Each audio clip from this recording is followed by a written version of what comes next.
Die houer wat die pottebakker besig was om van klei te maak, het onder die hand van die pottebakker misluk.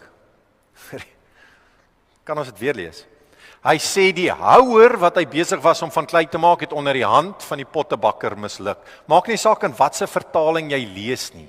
Die intensie is nie dat die pottebakker het die klei laat misluk nie. Lees dit raak, die klei het misluk. Hierdie is deur die Heilige Gees geïnspireer. Die woordkeuses is spesifiek so dat ek en jy kan sien, die klei het misluk. En nou sê die pottebakker, kom ek maak iets nuuts. Geliefdes, hier's van ons wat vanoggend hier sit en sê, Here, met my agtergrond en my verlede, met alles wat gebeur het, ek is 'n mislukking. Iemand het oor jou lewe kom sê, jy's nie goed genoeg nie, jy's nie sterk genoeg nie, jy kan nie die Here hoor nie, jy gaan nie 'n sukses wees nie. Ons God sê, ek sal jou vorm. Ek sal jou maak. Ek sal van jou 'n houer maak, soos wat ek goed dink. Die klei moet oorgee aan die vormingsproses. Is daar iemand wat kan sê amen?